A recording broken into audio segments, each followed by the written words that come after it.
আসসালামু আলাইকুম। সবাইকে শুভ সকাল। আমি নাজমা খানম।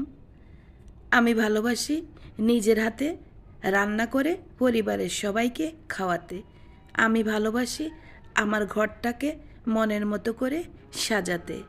আমি ভালোবাসি ছুটির দিনগুলোতে পরিবার নিয়ে বাহিরে ঘুরতে যেতে। আমি ভালোবাসি মাঝে মাঝে রেস্টুরেন্টে বসে আমার পছন্দের খাবারগুলো খেতে। প্রিয় ভিউয়ার্স, কাছে কিংবা